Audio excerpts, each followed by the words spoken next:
Hi, it's Ambria.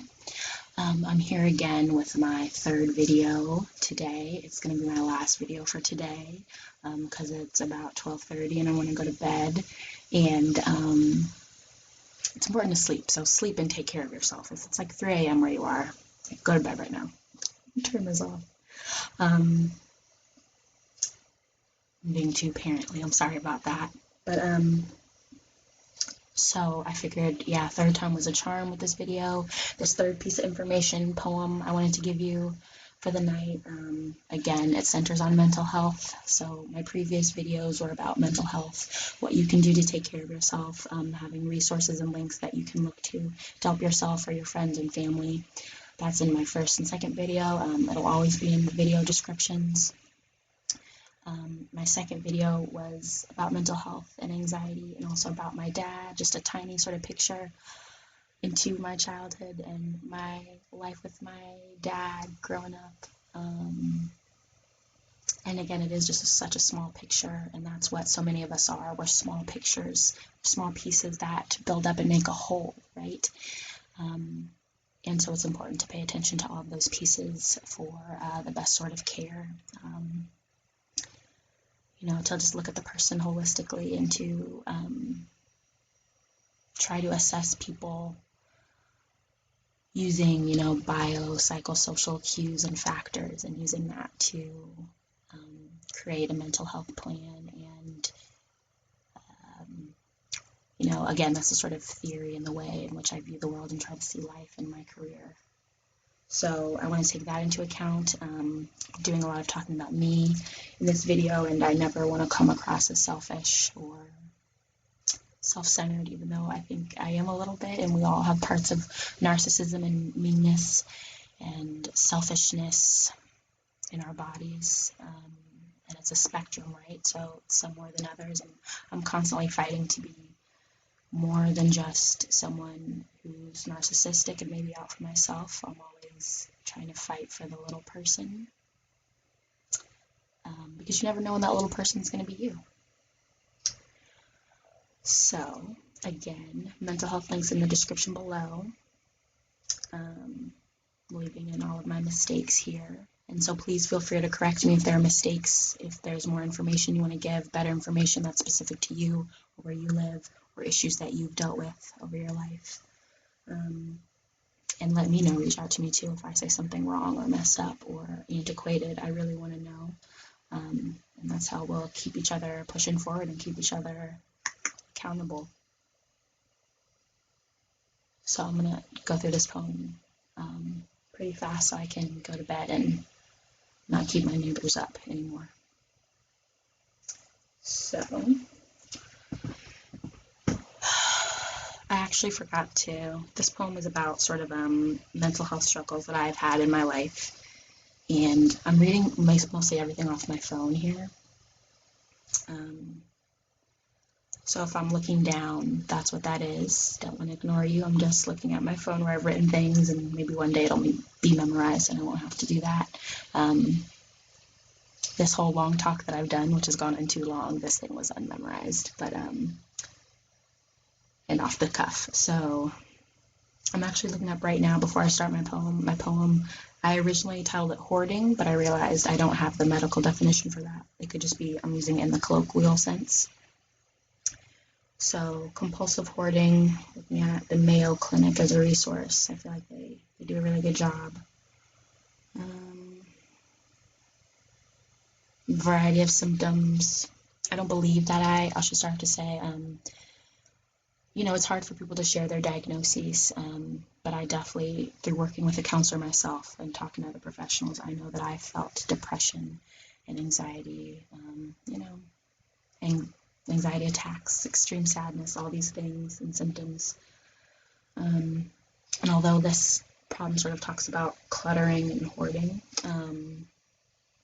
I have not been diagnosed with that, and so I wouldn't want to equate myself with that DSM-5 diagnosis, whatever it is. I'd have to look that up. But at this moment, symptoms of hoarding are getting and saving an excessive number of items, gradual buildup of clutter in living spaces, and difficulty discarding things.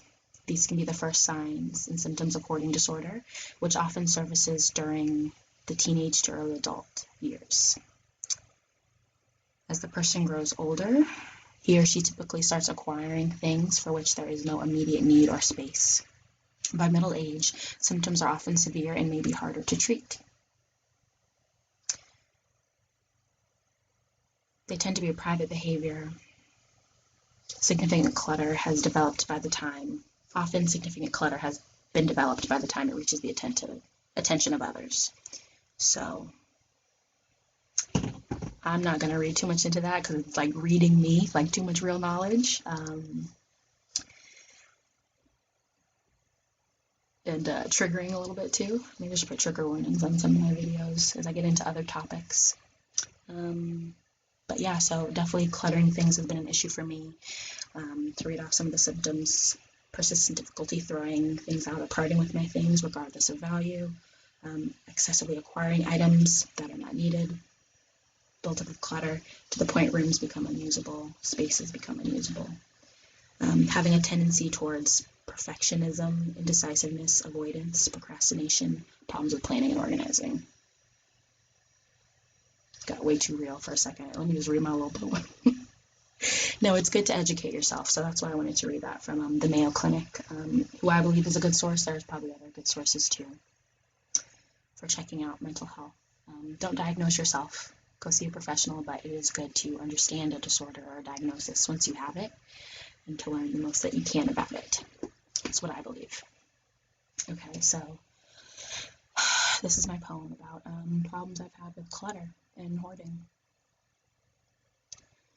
My house is full of haunted memories, torn paper, faded pictures, old bills, empty cardboard boxes, dirty clothes from 2 weeks ago, used coffee filters, hair bands and extensions, 3 broken tablets that I once considered selling. These things I collect, they have depression in them, embedded in their souls, in the fabrics, in the molecules, inside the DNA. I am a hoarder of items and trinkets and things and trash. I collect assets and trade in disorders. Sole proprietor of a pawn shop relative to my nightmares and to my failed dreams. It is disgusting, both inside and outside of my mind. I am ashamed. I call no visitors to my home by my own design. I hide inside the house and inside my head until both or either is bursting at the seams. Bags of trash filling black and white garbage bags lined up in a row until I sneak it out to the dumpster in the middle of the night. The secret bags embody the depression. My body is the depression, the mess, the sloppy warning sign before you crash, much too drunk, to the floor. Then you are alone in the depths of your brain, almost sleeping, almost hibernating, while none or some come to your aid. And what now? What to do but seek help? Cry alone. Plot your escape. Make a plan. My possessions have depression wedged right into the soles. I search desperately for a clean fingerhold, a soft place to land. I must throw it all out, my body urges. A final purge. I say goodbye and leave a piece of me. What more is left? A shattered heart, a tainted soul. But it's just me, the skin I had before. I give away what all I can. I repeat a silent prayer. One day, may I please be free of it all and feel clean water rain down my back, and this water will flow far longer than the tears. So, as I said in some other videos, it's okay not to be okay. I'm opening up about my own struggles and depression, and maybe it's taking me a while to film these because it is scary and hard to talk about your own issues. And I know that. It's so hard to open up to people and to talk to people. And it's scary if you think the person you reach out to won't care or won't understand. And there's a possibility that if you reach out to somebody that will happen, and that you won't be heard in the way you want to. And if that happens, I ask that you talk to someone else. If the first person you talk to doesn't hear you, tell someone else. Keep telling somebody, whether it's, abuse, whether it's, a trauma, whether it's mental health. If somebody will not hear your story or listen to you the first time, tell someone else. Keep telling them. And it takes so much out of you, and I know it's so hard, but I really,